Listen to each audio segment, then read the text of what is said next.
సికింద్రాబాద్ ఉజ్జయిని మహంకాళి ఆలయంలో ఫలహార బండ్ల ఊరేగింపు ప్రారంభమైంది. ఆలయం పరిసర ప్రాంతాల్లో పోతురాజుల విన్యాసాలు, డప్పు చప్పుళ్లు, డీజేలతో జోష్గా ఊరేగింపు కొనసాగుతోంది. అమ్మవారికి ఇష్టమైన నైవేద్యాలతో ఫలహార బండ్ల ఊరేగింపు చేస్తున్నామని తెలిపారు నిర్వాహకులు. వేలాది మంది భక్తులు ఊరేగింపులో పాల్గొన్నారు. ఎలాంటి అవాంఛనీయ ఘటనలు జరగకుండా బందోబస్తు ఏర్పాటు చేశారు పోలీసులు.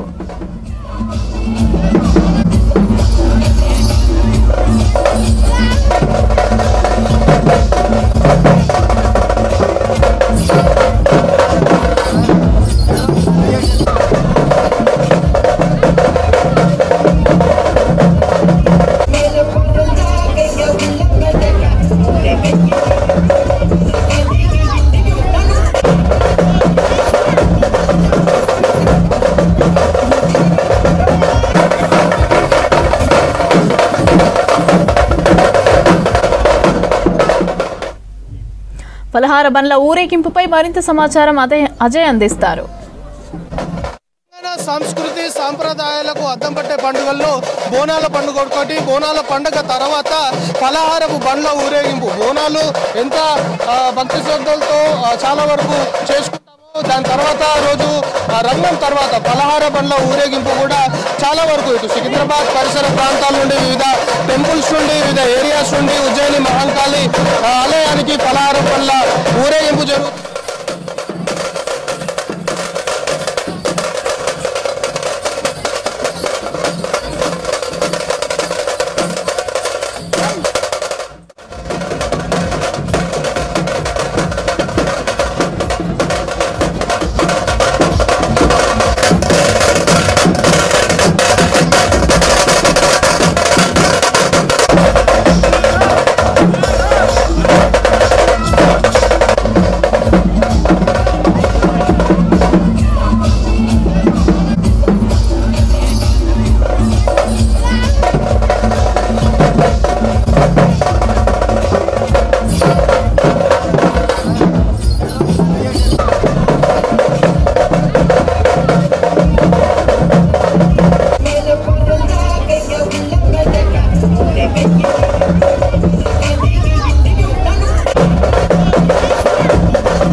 సంస్కృతి సాంప్రదాయాలకు అద్దం పట్టే పండుగ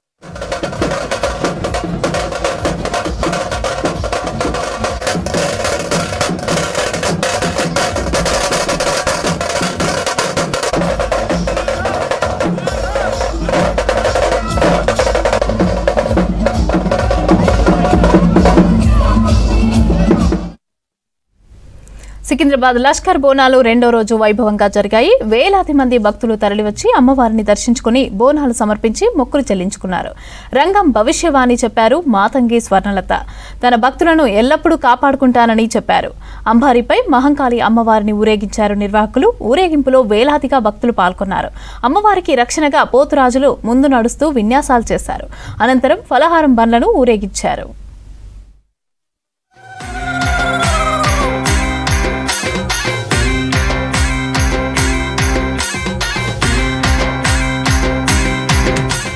లష్కర్ బోనాల సంబురాలు రెండో రోజు ఘనంగా జరిగాయి.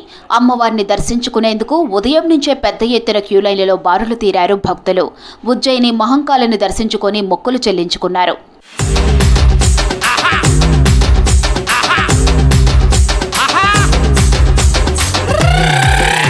సికింద్రాబాద్ మహంకాళి బోనాల జాతర బాగా జరిగిందన్నారు మంత్రి పొన్నం ప్రభాకర్.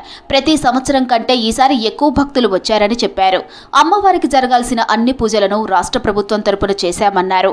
అమ్మవారి దేవాలయానికి సంబంధించిన అన్ని రకాల పనులను చేస్తామన్నారు మంత్రి పొన్నం ప్రభాకర్. తెలంగాణ ప్రభుత్వం తరపున రోజు రోజుకు అమ్మవారికి సంబంధించినటువంటి అన్ని రకాల శాస్త్రీయంగా దేవాదాయ శాఖ పక్షాన జరగాల్సిన పూజలన్నీ కూడా నిత్యము ఎటువంటి లోపం లేకుండా జరుగుతూ ఉన్నాయి.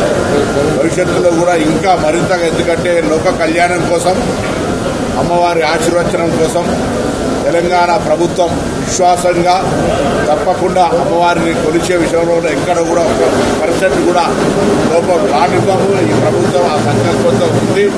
ఉజ్జయిని మహంకాళి ఆలయంలో రంగం భవిష్యవాణి కార్యక్రమం జరిగింది. పచ్చికొండపై నిలబడి భవిష్యవాణి చెప్పారు మాతంగి స్వర్ణలత. బోనాలకు సంతోషంగా సాకలు పోసి బాగా చేశారని చెప్పారు. ప్రతిసారి చేసినట్లే ఈసారి కూడా పొరపాట్లు చేశారన్నారు. అయినా నా బిడ్డలను కడుపులో పెట్టుకొని కాపాడుకుంటానని చెప్పారు. రానున్న రోజుల్లో మహమ్మారి వస్తుందని ప్రజలు జాగ్రత్తగా ఉండాలని హెచ్చరించారు. ఈ సంవత్సరం కూడా వర్షాలు బాగా కురుస్తాయని చెప్పారు మాతంగి స్వర్ణలత. తప్పనిసరిగా నేను తోడు నీడై నిలబడతాను. నా రాష్ట్రాన్నే కాదు, నా దేశాన్ని తప్పనిసరిగా కాపాడే భారం నాది. కానీ ఒక్కటి మాత్రం గుర్తించుకోండి, మీరు రాబోయే రోజుల్లో మహమ్మారి కూడా వెంటాడుతుంది.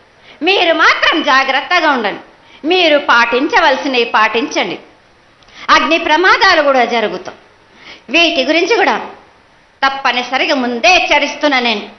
ఈ ఏడు వర్షాలు తప్పగా కురుస్తాయి. పాడి పంటలు కూడా సమృద్ధిలా ఉండే చూసే భారం నాది. మీరు మాత్రం 5 వారాలు నాకు పప్పు బెల్లం పలహారాలతోటి కాదు, నాకు ఎట్టి విధంగా ఈ జాతర జరిపించారు. నాకు అంబారిపై ఊరేగారు ఉజ్జయిని మహంకాళి అమ్మవారు. కర్ణాటక తుంకూరులోని శ్రీకరి బసవస్వామి మఠం నుంచి తీసుకువచ్చిన 33 ఏళ్ల ఆడ ఏనుగు లక్ష్మిపై అమ్మవారిని ఊరేగించారు నిర్వాహకులు. ఊరేగింపులో వేలాదిగా భక్తులు పాల్గొని అమ్మవారిని దర్శించుకున్నారు. పోతురాజుల విన్యాసాలు కూడా చూసేందుకు పెద్ద ఎత్తున తరలివచ్చారు ప్రజలు. ఎంత అంటే చెప్పరానంత ఆనందం. ఆ అమ్మవారి శక్తి అమ్మవారిది ఎట్లుంటుంది అంటే ప్రజలపైన ఆమెను కోరుకుంటే అమ్మ అంటే నేనున్నా అంటది. అమ్మ దయ ఉంటే అన్నీ ఉన్నాయి. నేను గత 14 సంవత్సరాల నుంచి మహంకాళి టెంపుల్ పోతరాజుని. నేను 30 సంవత్సరాల నుంచి పోతరాజం వేస్తున్నా. నేను నాకు అవకాశం 14 సంవత్సరాల నుంచి దొరికింది. ఉపవాసంతో పోతరాజేస్తామా నేను. ఉజ్జయిని మహంకాళి ఆలయం చుట్టూ ఫలహారం బండ్ల ఊరేగింపు తీశారు నిర్వాహకులు. భక్తుల రద్దీ ఉండటంతో ఎలాంటి అవాంఛనీయ ఘటనలు జరగకుండా భారీ బందోబస్తు ఏర్పాటు చేశారు పోలీసులు. నిరంతరం సీసీ కెమెరాలతో పర్యవేక్షించారు.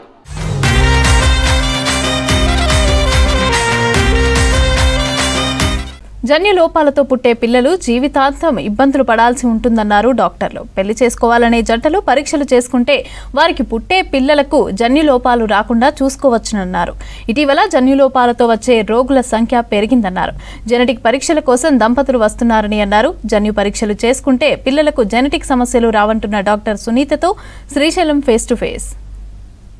పుట్టిన పిల్లల్లో ఏదైనా లోపాలుంటే ఆ తల్లిదండ్రులు పడే బాధ అంతా ఇంత కాదు. జీవితాంతం పిల్లలు తమ ముందే ఏదైనా వైకల్యం ఎదురైతే లేకపోతే ఏదైనా జన్యుపరమైన ఇబ్బందులు తలెత్తే ఆ తల్లిదండ్రులు చూస్తూ తట్టుకోలేరు. ప్రజెంట్ అయితే ఈ జెనెటిక్ లోపాలకి ఎక్కడ కూడా ట్రీట్మెంట్ లేదు. కానీ prevention is better then cure అన్నట్టు ఆ జెనెటిక్ పిల్లలు పుట్టే ముందే టెస్టులు చేయించుకోవడం ద్వారా, జన్యు పరీక్షలు చేయించుకోవడం ద్వారా వాళ్ళలో లోపాలను నివారించే అవకాశం ఉందంటున్నారు వైద్యులు. ప్రస్తుతం ఈ అంశానికి సంబంధించి మనతో డాక్టర్ సునీత గారు ఉన్నారు, జెనెటిక్ ఇన్స్టిట్యూట్ బేగంపేట నుంచి. ఆమెతో ఒకసారి మాట్లాడదాం. అసలు ఈ జన్యుపరమైన లోపాలు ఎందుకు వస్తాయి, దేనివల్ల వస్తాయి, వచ్చిన తర్వాత ఎట్లా అంటే చేయడానికి ఏమైనా పరిష్కార మార్గాలు ఉన్నాయా, దానికి ఏమైనా ట్రీట్మెంట్ ఉందా, ఇట్లాంటి అంశాలని ఆమెను అడిగి తెలుసుకుందాం. ఈ ప్రజెంట్ ఈ జన్యుపరమైన పరీక్షల కోసం ఈ మధ్య కాలంలో కొంచెం అవేర్నెస్ కూడా పెరిగింది.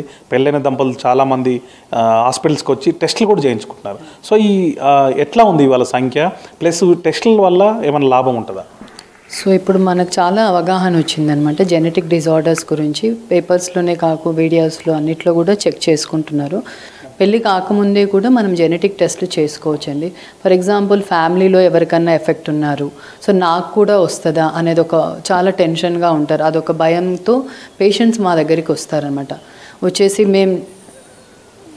పేషెంట్స్ మన దగ్గరికి పేషెంట్స్ మన దగ్గరికి వచ్చేసి ముందే టెస్ట్ చేసుకొని చూస్తారు. నా పిల్లలకి ఫ్యూచర్లో నాకేమన్నా ఎఫెక్ట్ అయ్యే ఛాన్సెస్ ఉందా, ఫ్యూచర్లో నా పిల్లలకి ఏమన్నా ఎఫెక్ట్ అయ్యే ఛాన్సెస్ ఉందా అనే దానికి కూడా చెక్ చేసుకోవడానికి వస్తారు. కొంతమంది మేనరికం చేసుకుంటున్నాము, మేము మేనరికం చేసుకోవచ్చా అని తల్లిదండ్రులు పిల్లల్ని తీసుకొని కూడా మన దగ్గరికి ముందే వచ్చేసి ఆ టెస్ట్ చేసుకుంటారన్నమాట. సో దీనివల్ల ఏంటంటే మనం కొన్ని టెస్ట్ల ద్వారా ముందే మీరు ఎఫెక్ట్ అవుతారా, మీ ఫ్యూచర్ జనరేషన్ కూడా ఎఫెక్ట్ అవుతారా అనేది కూడా కనుక్కోవచ్చు. అండ్ అదే కాకుండా మేనరికం కూడా చేసుకుంటే ఎలాంటి ప్రాబ్లమ్స్ వచ్చే ఛాన్సెస్ ఉంది, అసలు మేనరికం చేసుకోవచ్చా లేదా అనే దానికి కూడా ఆ రిపోర్ట్ అవసరం. This a test called as carrier screening test. ఈ టెస్ట్ చేసుకుంటే మనకేంటంటే ముందే తెలిసిపోతుంది. వీళ్ళిద్దరూ ఇక్కడ జెనెటిక్ రిపోర్ట్స్లలో జీన్స్ అనేటివి, చెడు జీన్స్ అనేటివి కలవకూడదు అనమాట. చెడు జీన్స్ కలిస్తే వాళ్ళకు 25% రిస్క్ ఉంటుంది మేనరికం చేసుకునే వాళ్ళకు, అండ్ 75% మీకు ఎఫెక్టెడ్ అయ్యే ఛాన్సెస్ ఉంటుంది అనేది కౌన్సిలింగ్ చేస్తాం. సో ఏదైనా కానీ జెనెటిక్ డిజార్డర్స్లో counselling plays a vital role to prevent the genetic disorders. అంటే ఒకవేళ పెళ్లి కాకముందైనా పెళ్ళి అయిన తర్వాత వాళ్ళు మీ దగ్గరకు వస్తే వాళ్ళకు ఎట్లాంటి పరీక్షలు చేస్తారు? ఒకవేళ నిజంగా ఏదైనా వాళ్ళిద్దరి జీన్స్ ఏవైనా మ్యాచ్ అవుతున్నాయి అంటే అప్పుడు వాళ్ళకు ఉండేటువంటి సొల్యూషన్ ఏంటి? అదే, సో ఇప్పుడు మనం ఒకవేళ కపుల్ మా దగ్గరకు వచ్చారు, మేము మేనరికం మాది మేనరికం అనుకున్నాము, మాకు ఈ రిపోర్ట్స్లో మా ఇద్దరికి సేమ్ జీన్స్, మ్యుటేటెడ్ జీన్స్ ఉన్నాయి. సో ఫర్దర్ ఏం చేయాలి అని అంటే, మీరు ఎప్పుడు ప్రెగ్నెన్సీ ప్లాన్ చేస్తున్నారో అప్పుడు మా దగ్గరికి ఇమీడియట్గా రావాలి. ఫస్ట్ 2 to 3 monthsలో scanning, early TIFFA scannings, 2D ECO, ఇవన్నీ డిఫరెంట్ టైప్స్ ఆఫ్ స్కానింగ్స్ అనమాట. అవన్నీ చేసుకుంటూనే మళ్ళీ వాళ్ళని మనము 4th month అప్పుడు ఆర్ 3rd month అప్పుడు కొరియోనిక్ విల్లస్ టిష్యూ శాంప్లింగ్ అనేది 12 to 13 weeks ఆఫ్ ప్రెగ్నెన్సీలో మనం కొంచెం టిష్యూ, బేబీ దగ్గర గ్రో అయ్యే ప్లాసెంటల్ టిష్యూ కొంచెం తీసేసి దాంట్లో మనకు వీళ్ళిద్దరికి ఏ జీన్స్ వచ్చిందో ఆ జీన్స్ని చెక్ చేసుకోవచ్చు. లేదా 4th month అప్పుడు కూడా ఆమ్నియోసెంటసిస్ అంటారు, 16 weeks అప్పుడు ఆ ఉమ్మనీరు test. It's very simple test, only 0.1% risk of abortions ఉంటుంది. సో ముందే అంటే ఏదైనా డిఫెక్ట్ ఉంది అని ముందే తెలిస్తే వాళ్ళకి ఏమన్నా ఆప్షన్స్ ఉంటాయి, alternative options? So alternative defect ఉంటే మాత్రం there is no treatment for that. But నేను చెప్పినట్టుగా పెళ్ళైన తర్వాత మనం ఈ జీన్స్ బేబీలో చెక్ చేసుకోవచ్చు. ట్రీట్మెంట్ అనేది ఏమి ఉండదు. ఒక డిఫెక్ట్ వైఫ్లో కానీ హస్బెండ్లో ఉంటే వాళ్ళు క్యారియర్స్ విల్ బి నార్మల్, వాళ్ళకి ఏమీ ప్రాబ్లం ఉండదు. వాళ్ళ పుట్టబోయే పిల్లలకి రిస్క్ 25% రిస్క్ అనేది ఉంటుంది.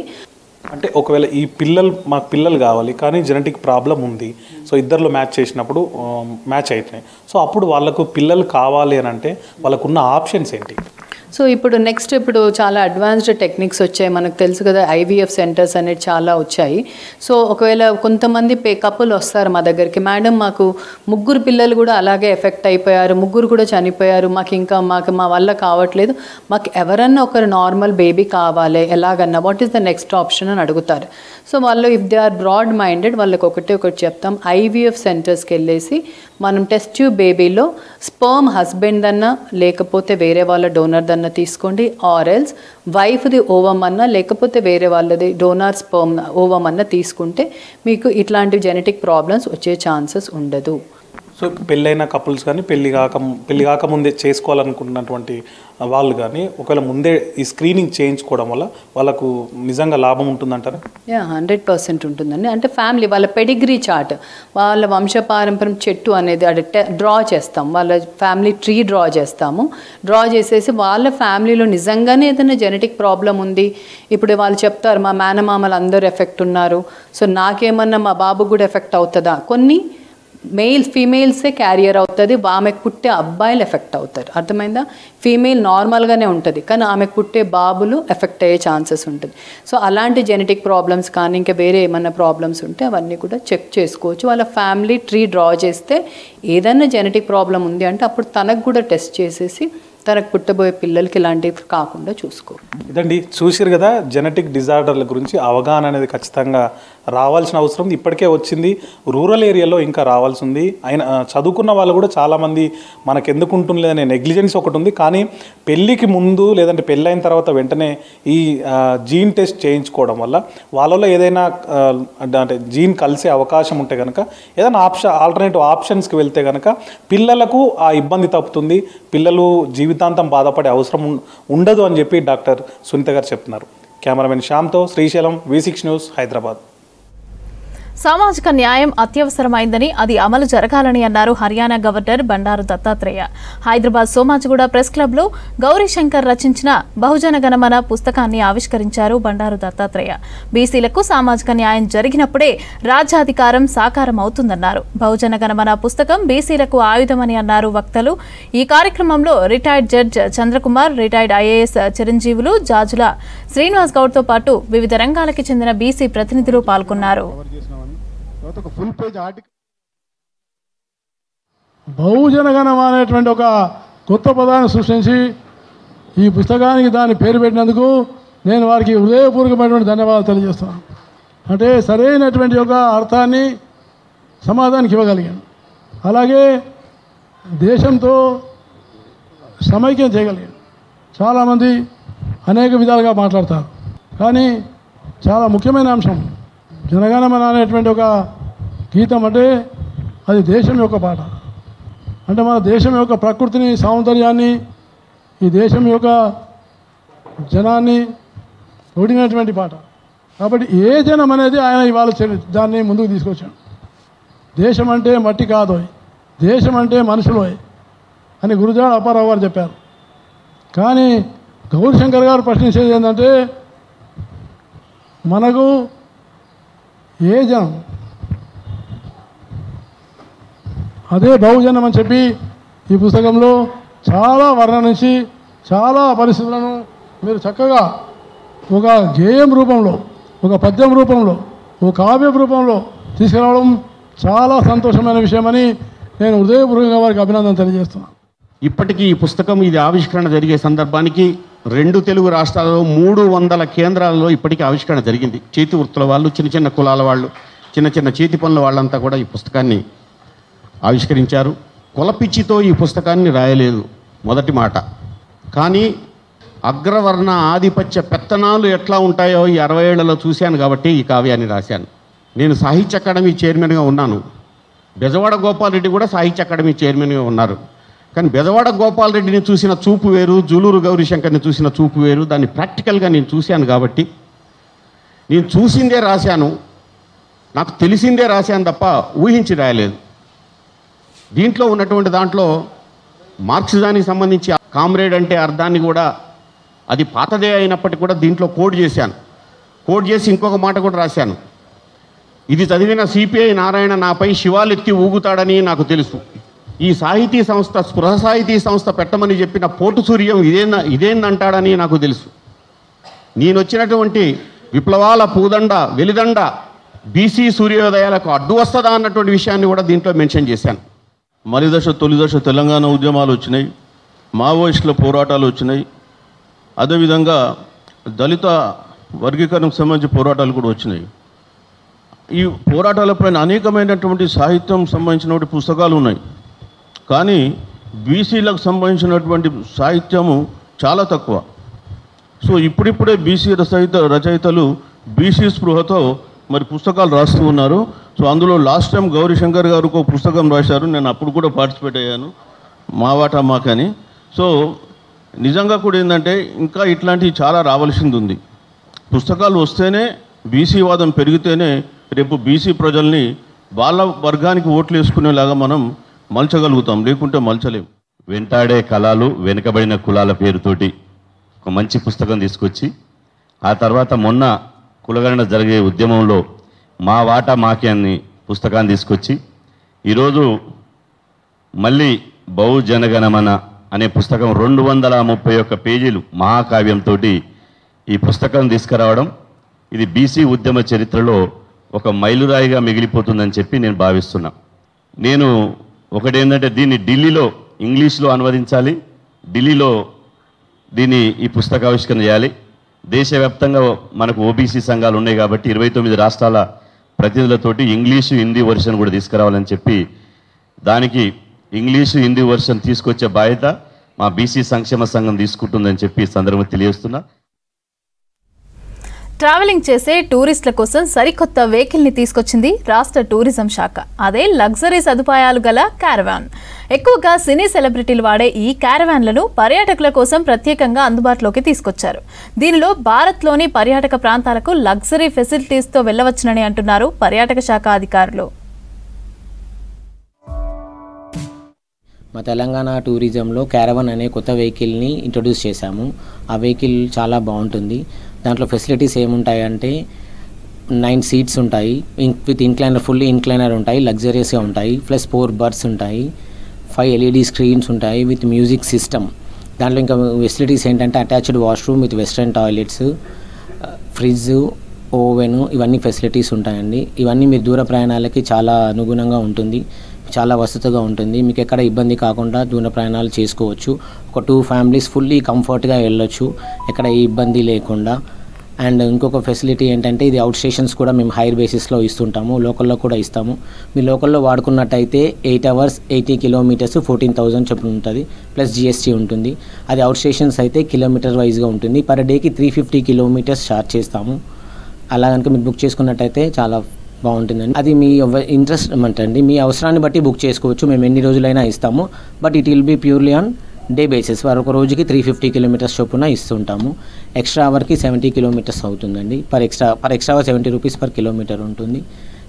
ఆ చొప్పున మేము ఫైనల్ చేసి మీకు ఇవ్వగలుగుతామండి. హైదరాబాద్ కోటిలో డ్రగ్స్ విక్రయిస్తున్న వ్యక్తిని అరెస్టు చేశారు పోలీసులు. రాజస్థాన్లో తక్కువ ధరకి డ్రగ్స్ ని కొనుగోలు చేసి నగరంలో విక్రయిస్తున్నారని అన్నారు. నిందితుడి నుంచి 3 లక్షల విలువైన 17 గ్రాముల హెరాయిన్ ని స్వాధీనం చేసుకున్నారు. ప్రధాన గుజ్జర్పై కేసు నమోదు చేసి దర్యాప్తు చేస్తున్నారు పోలీసులు.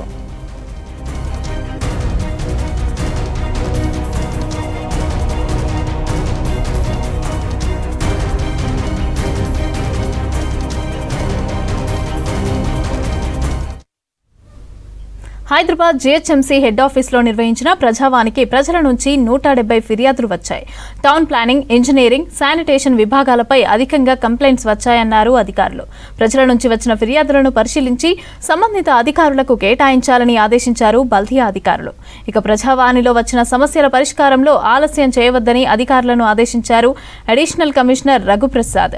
ఫిర్యాదులు ఎన్ని రోజుల్లో పరిష్కారం చేస్తారో అర్జీదారునికి లిఖితపూర్వకంగా సమాధానం పంపించాలని ఆదేశించారు.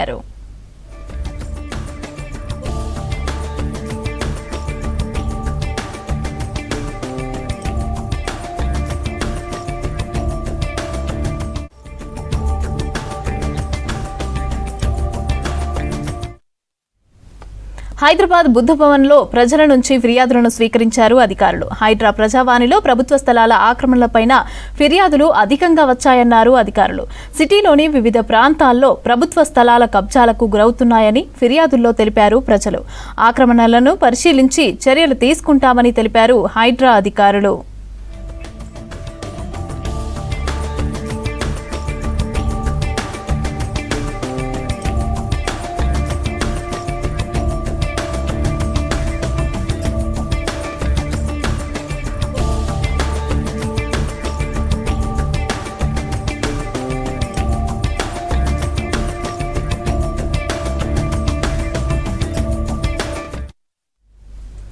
ఎక్కడ చూసినా ఆర్టిఫిషియల్ ఇంటెలిజెన్స్ ఉంటుంది. మల్టీనేషనల్ కంపెనీలు AI టూల్స్ ని మార్కెట్లోకి తీసుకొస్తూనే ఉన్నాయి.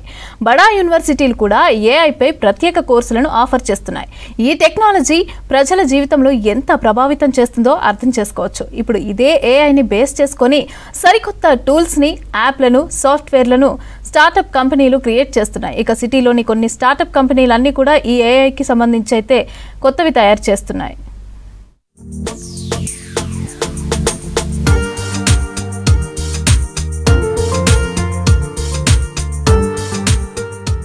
ఆర్టిఫిషియల్ ఇంటెలిజెన్స్ ఇప్పుడు ప్రపంచంలో ఇదే బెస్ట్ టెక్నాలజీ. చిన్నారులు ఉపయోగించే ఆట బొమ్మల నుంచి పెద్దవాళ్లు వాడే ఎలక్ట్రానిక్ గ్యాజెట్స్, కార్ల వరకు, ఇటు టీవీల నుంచి ఎయిర్ప్లేన్ల వరకు ప్రతిదీ ఏఐతో కనెక్ట్ చేస్తున్నారు. దీంతో తక్కువ టైంలో, తక్కువ మ్యాన్ పవర్తో త్వరగా పనులు పూర్తి చేస్తున్నారు. అనుకున్న దానికంటే ఖచ్చితత్వంతో రిజల్ట్స్ వస్తున్నాయంటున్నారు స్టార్టప్ ప్రతినిధులు.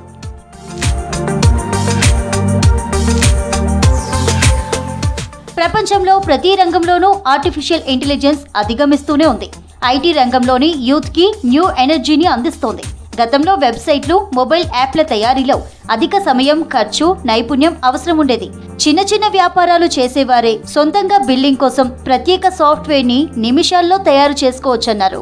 ఏఐ టూల్స్తో చాలా తక్కువ టైంలోనే క్రియేట్ చేస్తున్నామని తెలిపారు స్టార్టప్ ప్రతినిధులు. అంటే మన లైఫ్ని ఈజీ చేయటం కోసం వచ్చింది. లైక్ ఎనీ అదర్ కంప్యూటర్ ఫస్ట్లో లేనప్పటికీ ఉన్నప్పటికీ మన లైఫ్ ఈజీ అయిపోయింది.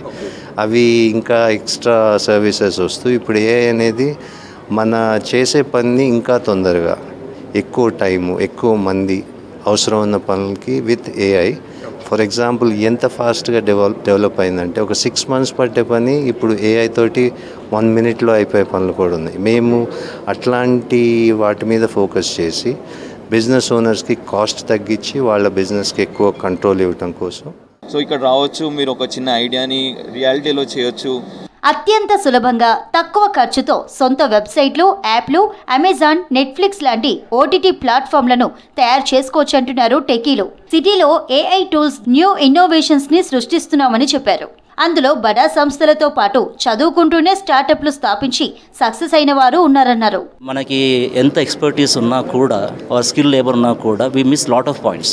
ఎందుకంటే ఇప్పుడున్న మార్కెట్ డైనమిక్స్ చూసుకుంటే we have to keep lot of things in mind. With the help of AI మనకి వీ గివ్ ద ప్రెడిక్షన్స్ అనమాట. సో మీరు లాస్ట్ అంటే మనకి డేటా ఒక 2-3 years ఉందనుకోండి, మనం we can run the model, we can train the model and then we can give the predictions. దాన్ని బట్టి మర్చెంట్కి అర్థమవుతుంది, ఓకే నా ఇంత డబ్బులు ఉన్నాయి, నాకు ఇంత X% మార్జిన్ కావాలంటే నేను ఎలా స్టాక్అప్ చేసుకోవాలి, ఎలా పెట్టుకోవాలి, రైట్, దీని మీద ప్రైసింగ్ ఎలా ఎంచుకోవాలి. So this like an ERP but pass centric ERP and driven through AI. తక్కువ సమయంలోనే సాఫ్ట్వేర్ యాప్లు డెవలప్ చేసి డిజిటల్ మార్కెట్లో ప్రాచుర్యం పొందుతున్నాయన్నారు యువ entrepreneurs. AI based website builders, chat bot integration tools, automated data analytics platforms వంటి టూల్స్తో ప్రాజెక్టులను త్వరగా పూర్తి చేస్తున్నారు. సో మీరు ఎప్పుడైనా రెస్టారెంట్కి వెళ్తే వెయిటర్ వచ్చి మీకు ఒక చిన్న స్లిప్లో రాసేస్తారు. అదే మీరు ఒక చిన్న యాప్ క్రియేట్ చేసేసుకున్నారు, ఇక్కడ వెయిటర్ ఇక్కడ ఆర్డర్ చేసేస్తారు, లోపల షెఫ్కి ఇన్ఫార్మ్ వచ్చేసిందంటే ఆల్మోస్ట్ మీరు ఒక 2-3 minutes సేవ్ చేసుకొని నెక్స్ట్ కస్టమర్ దగ్గరికి వెళ్తున్నారు. టైం సేవింగ్, ఎందుకంటే కస్టమర్ వస్తారు, పేషెంట్గా ఉండడు, ఒక 15 minutesలో ఫుడ్ రావాలి. సో చిన్న చిన్న ఈ టైం ఫిల్లింగ్ అనేది ఒకవేళ గ్యాప్స్ మనం క్లియర్ చేసుకుంటే టెక్నాలజీతోని, సో ఇక్కడ రావచ్చు, మీరు ఒక చిన్న ఐడియాని రియాలిటీలో చేయొచ్చు. ఇప్పుడు మా సిస్టమ్ ఏంటంటే ఏ చిన్న ల్యాప్టాప్లో అయినా లేకపోతే ఎక్కడైనా కానీ పెట్టుకోవచ్చు. సో వియబుల్ లోకల్ హోస్ట్లో ఉంటుంది.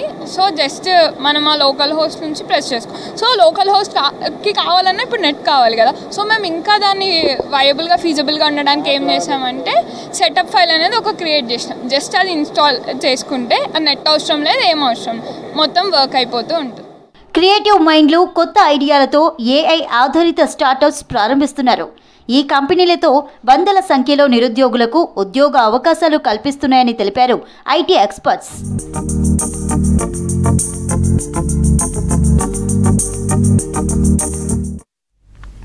జీహెచ్ఎంసీలో బర్త్ డెత్ సర్టిఫికెట్ల జారీ వివాదం కొనసాగుతోంది. కంప్యూటర్ ఆపరేటర్లు ఫేక్ హాస్పిటల్స్, మూసివేసిన హాస్పిటల్స్తో కుమ్మక్కై భారీగా సర్టిఫికెట్లు జారీ చేశారని విజిలెన్స్ విచారణలో తేలింది. రోహింగ్యాలకు సర్టిఫికెట్లు జారీ చేస్తున్నారనే ఆరోపణలు వస్తున్నాయి.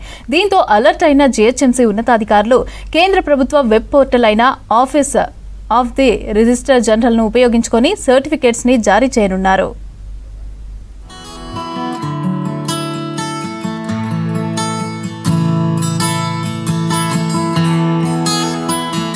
జీహెచ్ఎంసీలో ఇచ్చే ఫేక్ బర్త్ డెత్ సర్టిఫికెట్ల జారీకి చెక్ పడనుంది. త్వరలో కేంద్ర ప్రభుత్వ web portal office of the registrar జనరల్లోని సివిల్ రిజిస్ట్రేషన్ సిస్టంతో బర్త్ డెత్ సర్టిఫికెట్లు జారీ చేయనున్నారు. ఈ సిస్టంకు మైగ్రేట్ అయ్యేందుకు రాష్ట్ర ప్రభుత్వ అనుమతి కోసం గతంలో జీహెచ్ఎంసీ ప్రపోజల్స్ పంపింది. దీనికి సంబంధించి పర్మిషన్లు ఇవ్వాలని బల్దియా commissioner RV Karnan municipal administration డిపార్ట్మెంట్కు లెటర్ రాశారు. దీంతో కేంద్ర సివిల్ రిజిస్ట్రేషన్ సిస్టమ్ను వాడుకునేందుకు అనుమతిచ్చింది రాష్ట్ర ప్రభుత్వం.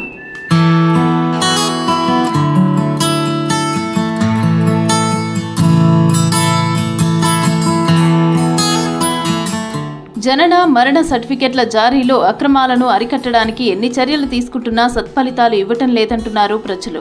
త్వరలో రానున్న సివిల్ రిజిస్ట్రేషన్ సిస్టంతో సర్టిఫికెట్లు జారీ చేస్తేనే అక్రమాలకు చెక్ పడుతుందంటున్నారు బల్దియా అధికారులు.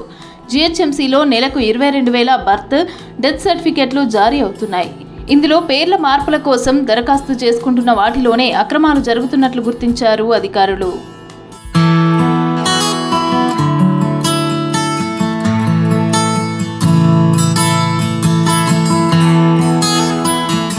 హాస్పిటల్స్లో నమోదయ్యే జనన మరణాలకు జీహెచ్ఎంసీ 24 గంటల్లోనే సర్టిఫికేట్ ఇస్తోంది. దీంతో సామాన్య ప్రజలకు ఎంతగా ఉపయోగపడుతుందో అక్రమార్కులకు అంతే సహాయపడుతోంది. పుట్టని పిల్లలకు సర్టిఫికెట్లు సృష్టిస్తున్నారని, బతికున్న వ్యక్తులకు చనిపోయినట్టు ధ్రువపత్రాలు ఇస్తున్నారని గుర్తించారు అధికారులు.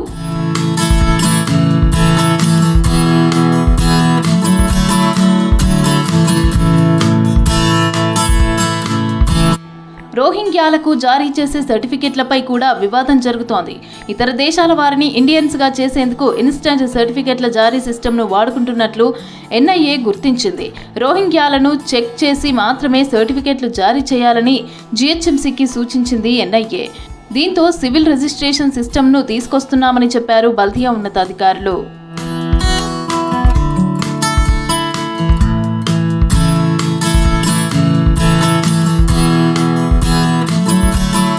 సివిల్ రిజిస్ట్రేషన్ సిస్టంతో ఒక్కరికి 2 ధృవపత్రాలు జారీ కావన్నారు జీహెచ్ఎంసీ అధికారులు. తప్పుడు సర్టిఫికెట్లు ఇచ్చే అధికారులు, వివరాలు ఇచ్చే డాక్టర్లు, హాస్పిటల్స్పై కఠిన చర్యలు తీసుకుంటామని హెచ్చరించారు ఉన్నతాధికారులు. డెత్ సర్టిఫికెట్లు, దరఖాస్తులను గడువు ప్రకారం పరిశీలించాలని అధికారులను ఆదేశించారు జీహెచ్ఎంసీ కమిషనర్ ఆర్వి కర్ణన్.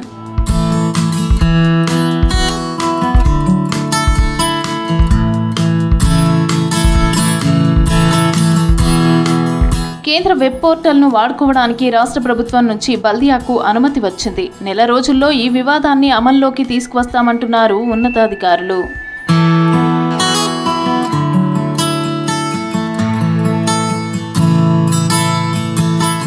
మగవారితో పోటీపడి బైక్స్ నడుపుతున్నారు నేటి తరం అమ్మాయిలు. బుల్లెట్ లాంటి హెవీ బైక్లను డ్రైవ్ చేయడానికి ఆసక్తి చూపిస్తున్నారు. దేశంలోని వివిధ ప్రాంతాలను సందర్శించడానికి గ్రూప్గా ఏర్పడి లాంగ్ డ్రైవ్కి వెళ్తున్నారు. మెట్రో సిటీస్లో గర్ల్స్ బైక్ రైడర్స్ పెరుగుతున్నారని అంటున్నారు ఎక్స్పర్ట్స్.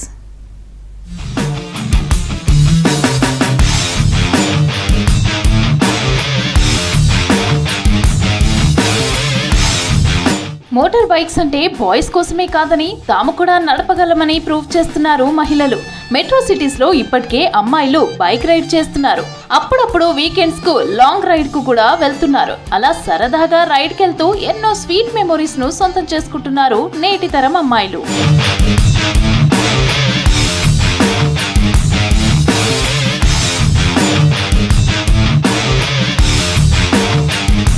హైదరాబాద్, ఢిల్లీ, ముంబై, చెన్నై, బెంగళూరు, కోల్కతా వంటి మెట్రో నగరాలలో ఇప్పటికే female riders bike riding club గా ఏర్పడ్డారు. అప్పుడప్పుడు వీకెండ్స్ రైడ్స్ తో పాటు కన్యాకుమారి టు కాశ్మీర్ లాంటి సిరీస్ రైడ్స్ కు కూడా వెళ్తున్నామని తెలిపారు women riders. Women riding group కి సంబంధించిన దాన్ని.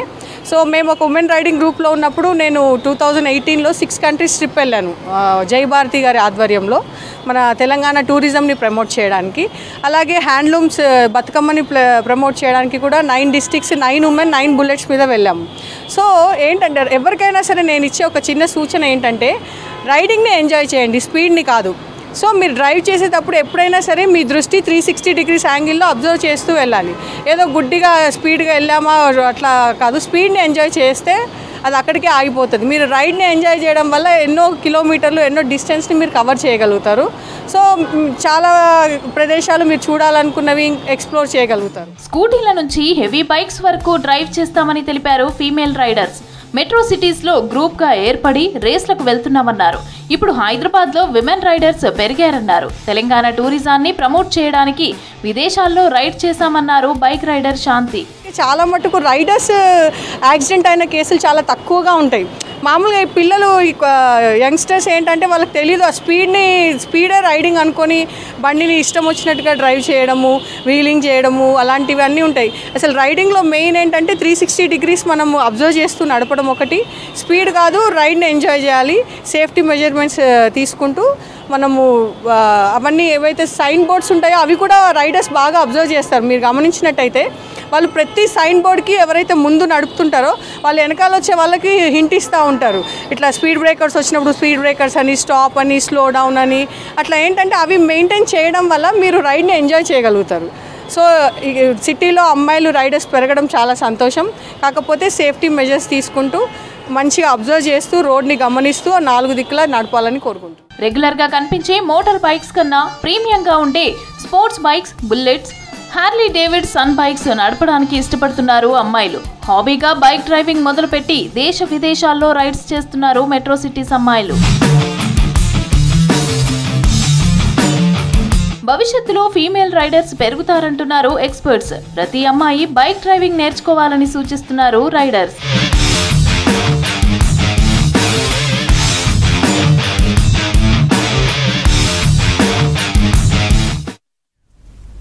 కాంగ్రెస్ ప్రభుత్వం డబుల్ బెడ్రూమ్లు అందిస్తామని అధికారంలోకి రాగానే విస్మరించిందని విమర్శించారు సిపిఎం రాష్ట్ర కార్యదర్శి John Wesley.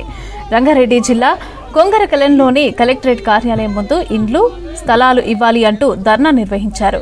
CM Revanth Reddy నిరుపేదలకు ఇళ్ల స్థలాలు, ఇండ్లు ఇవ్వాలని డిమాండ్ చేశారు సిపిఎం నాయకులు.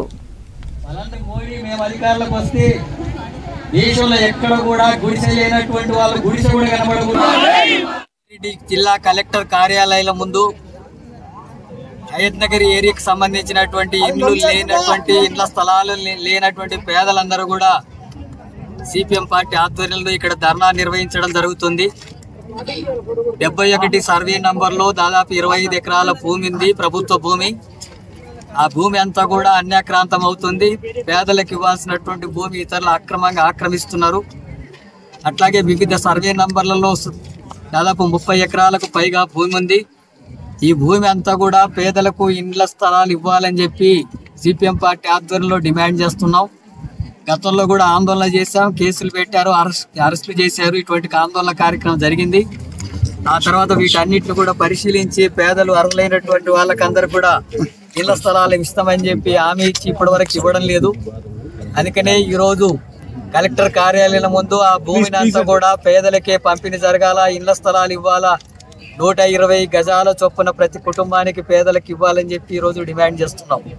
అట్లాగే రాష్ట్ర ప్రభుత్వం ఎన్నికలకు ముందు మేము అధికారంలోకి వస్తే ఇండ్లు లేనటువంటి పేదలందరికీ కూడా ఇళ్ల స్థలాలు ఇస్తాం, ఇందిరమ్మ ఇండ్లు నిర్మాణం చేస్తామని చెప్పి హామీ ఇచ్చారు. అధికారంలోకి వచ్చి 18 నెలలు గడిచిపోతుంది, ఇప్పటివరకు ఇళ్ల స్థలాల పంపిణీ లేదు, ఇండ్ల నిర్మాణం లేదు. రాష్ట్రంలో 3 ఏళ్లుగా జాబ్ క్యాలెండర్ కోసం నిరుద్యోగులు ఎదురు చూస్తున్నారన్నారు సోషల్ యాక్టివిస్ట్ డాక్టర్ అన్వర్.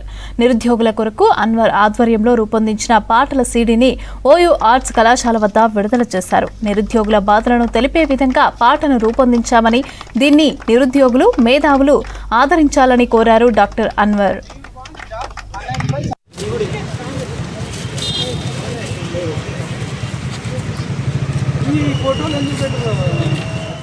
రాష్ట్రంలో గత 3 సంవత్సరాలుగా నోటిఫికేషన్కి సంబంధించి నిరుద్యోగుల కోసం ముఖ్యంగా నోటిఫికేషన్లు, జాబ్ క్యాలెండర్ వస్తాయని చాలా ఆశగా పిల్లలు ఎదురు చూస్తూ ఉన్నారు. అలాంటి తరుణంలో నోటిఫికేషన్స్ రావట్లేదు. సో ఇంతకుముందు కూడా మనం చాలామంది నాయకులు కూడా మాట్లాడారు దీని గురించి. సో జాబ్ క్యాలెండర్ అనేది వస్తే పిల్లలకు ఎన్ని రోజులు చదువుకోవాలి, ఎంత ప్రిపరేషన్ కావాలి, ఎంత డబ్బు దాని మీద వెచ్చించాలి. ఎందుకంటే గవర్నమెంట్ జాబ్ కోసం వచ్చేవాళ్ళు, ఈ చిన్న చిన్న ఉద్యోగాలు ఏవైతే ఉంటాయో ఈ ఉద్యోగాల కోసం అందరూ కూడా వచ్చే వాళ్ళందరూ కూడా ముఖ్యంగా లోవర్ మిడిల్ క్లాస్ ఫ్యామిలీస్ నుంచి ఉంటారు. సో వాళ్ళు ఎక్కువ రోజులు ఈ ప్రిపరేషన్ మీద కావచ్చు దాని మీద వాళ్ళు వెచ్చించలేరు. సో కమిట్మెంట్స్ చాలా ఉంటాయి. కొన్ని రోజులు వాళ్ళు వచ్చి చేసుకున్న తర్వాత నోటిఫికేషన్ రాకపోతే వాళ్ళు డిసప్పాయింట్ అయిపోయి ప్రభుత్వాల పట్ల, చట్టాల పట్ల వాళ్ళకు ఒక వ్యతిరేకత వచ్చే అవకాశాలు కూడా ఉంటాయి. కాబట్టి వీటన్నిటికీ సంబంధించి మనం 3 గంటలు స్పీచ్ ఇచ్చినా కూడా దాని ఇంపాక్ట్ ఎంత ఉంటుందో మనకు తెలియదు. కానీ ఒక 3 నిమిషాల పాటలో నేను నిరుద్యోగులకు సంబంధించినటువంటి వాళ్ళ బాధ, వాళ్ళ నొప్పి, వాళ్ళకు సంబంధించినటువంటి అంశాలు నా గలం ద్వారా నేను ఈ నాయకులకు కావచ్చు, సమాజానికి కావచ్చు వినిపించాలని అనుకున్నాను. సో సమాజంలో జరిగేటువంటి ఏదైనా ఒక అంశంకి సంబంధించి మనము పాట ద్వారా కనుక వినిపిస్తే దాని యొక్క ఇంపాక్ట్ ఎక్కువ ఉంటుందనే ఒక ఆలోచనతో నేను ఈ పాట రాయడం జరిగింది.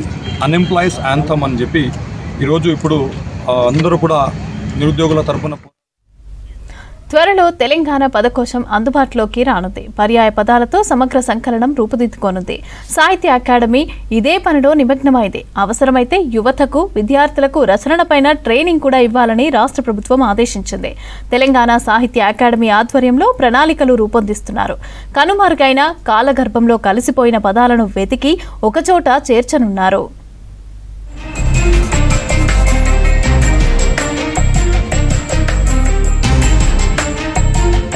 రాష్ట్ర భాష, సంస్కృతి, సాహిత్యం వైభవాన్ని నలుదిశలా చాటి చెప్పేందుకు తెలంగాణ సాహిత్య అకాడమీ వినూత్న ఆలోచనలకు శ్రీకారం చుట్టింది. తెలంగాణ భాషలోని పర్యాయ, ప్రాచీన పదాలు, ఆధునిక వాడుక పదాలతో కూడిన తెలంగాణ పదకోశం సంకలనాన్ని రూపొందిస్తుంది. పదాల సేకరణలో సాహిత్య అకాడమీ నిమగ్నమైంది. రాష్ట్రంలో ఉత్తర, దక్షిణ తెలంగాణలో వాడుక భాష, యాస, మాండలికాల్లో తేడాలుంటాయి. ఉమ్మడి 10 జిల్లాలతో పాటు హైదరాబాద్ నగరంలో చాలా వ్యత్యాసం ఉంటుంది. ఒక్కో ప్రాంతంలో ఒక్కోలా మాట్లాడతారు. తెలంగాణ వ్యాప్తంగా మాట్లాడే వాడుక పదాలు, మాండలికాలను ఒక చోట చేర్చేలా తెలంగాణ పదకోశం రూపుదిద్దుకోబోతోంది.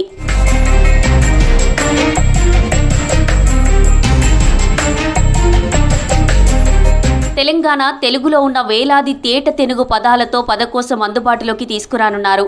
ఇందులో కనుమరుగైన, కాల గర్భంలో కలిసిపోయిన పదాలను వెతికి ఒక చోట చేర్చనున్నారు. తెలంగాణ పలుకుబడులు కుప్పలు తెప్పలుగా ఉన్నాయి.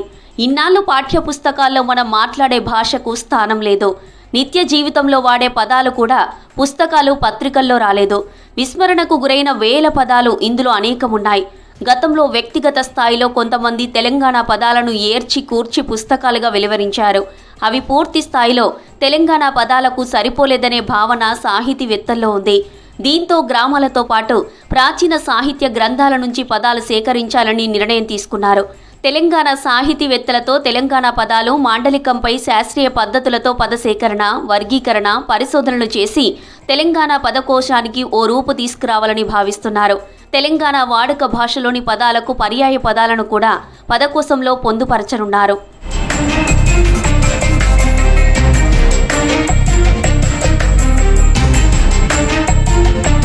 తెలంగాణ సాహిత్య అకాడమీ ఆధ్వర్యంలో హైదరాబాద్ రవీంద్ర భారతిలో ప్రతి నెల 1-3 శనివారాలను సాహిత్య వారంగా నిర్వహిస్తున్నారు.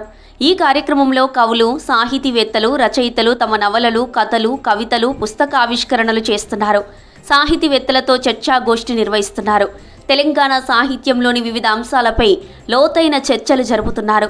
అన్ని పాఠశాలల్లో ఆగస్టు 15, జనవరి 26తో పాటు పండుగలు, ప్రత్యేక సందర్భాల్లో విద్యార్థులకు భాషా నైపుణ్యం, సాహిత్య రచన, కవిత్వం, కథల రచన, సాహిత్య విమర్శ వంటి అంశాలపై విద్యార్థులకు, యువతకు పోటీలు నిర్వహించేలా కసరత్తు చేస్తున్నారు.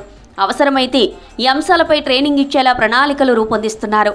యువతను సాహిత్యం వైపు ఆకర్షించేందుకు, ఇలాంటి కార్యక్రమాలు నిర్వహించేందుకు ప్రణాళికలు చేస్తున్నారు. సాహిత్య అకాడమీ తెలంగాణ గ్రంథ సూచి పేరుతో ప్రణాళికలు రూపొందిస్తుంది. తెలంగాణ సాహిత్యంలోని ప్రముఖ రచనలను ఒక సమగ్ర గ్రంథ సూచిగా తయారు చేసి దాన్ని డిజిటల్, ముద్రణ రూపాల్లో అందుబాటులోకి తీసుకొచ్చే ప్రయత్నం చేస్తున్నారు.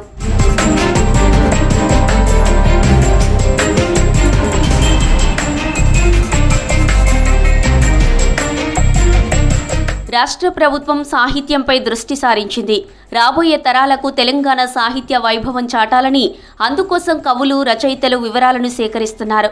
వారు చేసిన సాహిత్య కృషిని తెలంగాణ సాహిత్య గ్రంథ సూచి పేరుతో ఒక ప్రత్యేక పేజీ ప్రింట్ చేస్తున్నారు. గత వైభవాన్ని తీసుకురావాలనే ప్రయత్నాలను ప్రభుత్వం ఇప్పటికే ముమ్మరం చేసింది. ప్రతి 3 నెలలకోసారి పునాసా పుస్తకాన్ని తీసుకొస్తామని, త్వరలోనే మరిన్ని కార్యక్రమాలకు శ్రీకారం చుట్టబోతున్నట్లు సాహిత్య అకాడమీ సెక్రటరీ బాలాచారి తెలిపారు.